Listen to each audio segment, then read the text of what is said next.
Well, some brand new numbers from battleground states in the White House race, with a WBUR poll out of New Hampshire showing a razor-thin race, giving Donald Trump 40%. Hillary Clinton has 39 there in New Hampshire. In Colorado, a University of Denver poll we referred to earlier shows the race tied in that state, both Trump and Clinton at 39%. And in Pennsylvania, a Quinnipiac poll gives Clinton the edge, 48% to Trump's 43%. Joining us now, Kevin McCullough, radio talk show host with Salem Media Group and a Trump supporter. Ethan Bearman is a radio talk show host based in Los Angeles and a Clinton supporter. Welcome to both of you. Thanks, John. Kevin, we've been talking about the tightening race. The Cook Political Report, pretty esteemed, examiner of political trends, says Hillary Clinton still has 278 electoral votes locked up, 8 more than she would need to win the presidency. So you can get a tight race all you want, but if she's got the electoral votes pretty much in the can, what does that suggest to you? Well, that's based off of her winning 22 states. Donald Trump right now looks like he's leaning or winning 28 states, with a bunch of those right in the middle that could go either way. And what you're seeing, I think, even started before the disclosure on Friday last week, was that Trump had already started to correct a lot of missteps on the trail. And the Obamacare premiums, coupled with the disclosures from last Friday and all the email problems that have now been resurfaced, you've got kind of a perfect storm for him if he just stays clear of the controversy. And I think that people have really begun to say it's time for a different direction. Ethan, it is a tightening race. You know what that means. It means that he is trending this way, and maybe she's trending down, but, whichever way the trends are going, they're not going in the way your candidate would like. Yeah, there's no question that that is the trend, but as you clearly pointed out, I mean, with these polls, the margin of error in Pennsylvania is the key here.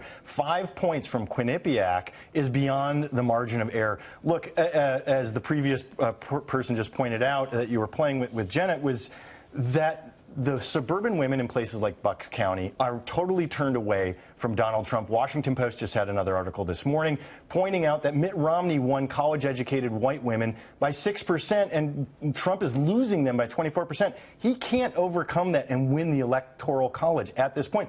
Plus, there's a new scandal brewing that Wired magazine just released about how much Trump is spending on himself from the FEC disclosures. What about states like Florida and Ohio, though? They seem to be trending Trump's direction. The thing about polls, John, is they're not goalposts, they're snapshots. And the question for me in my analysis every day is, which direction is the momentum going? And Florida and Ohio have been trending for Trump for almost 3 weeks now. I mean, he has the right.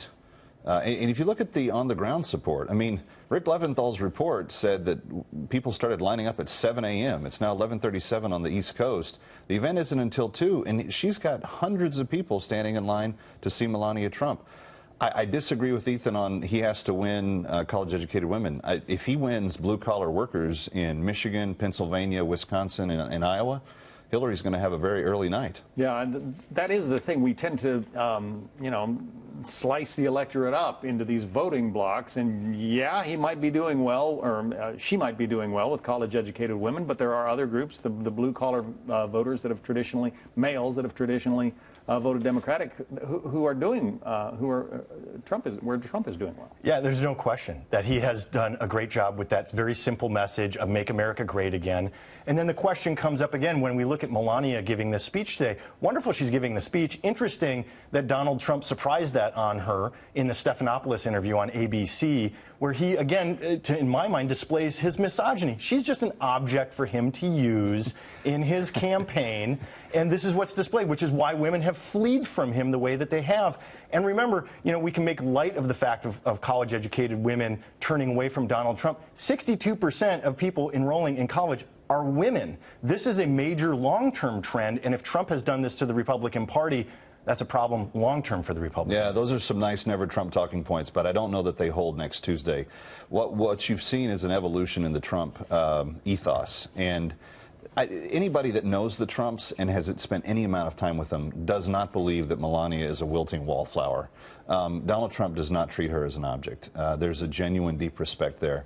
And so while it may sound nice and there's a formula for why it needs to be the talking points, the truth is he's on message with Obamacare increases right now. He's on message with the lack of ability to trust a Hillary Clinton operation. 3,500 bureaucrats are going to be elected when she comes in with them. And they're going to be holding positions in State Department, military, other places. National security is important. These types of things have gathered the attention of the nation, and people are watching. I'll give you the last word. Yeah, national security is important. And what do we know about Donald Trump and national security? He's palling up with Vladimir Putin, who is establishing a brand new Cold War. I would also throw in this quick point, though, for Kevin, which is, look, Donald Trump's Make America Great Again. Make America great for what? Hillary Clinton is stability. Donald Trump is instability. That's what you're voting on next Tuesday. We'll see what the voters decide. Ethan Bearman, Kevin McCullough, thank you. Thanks, John.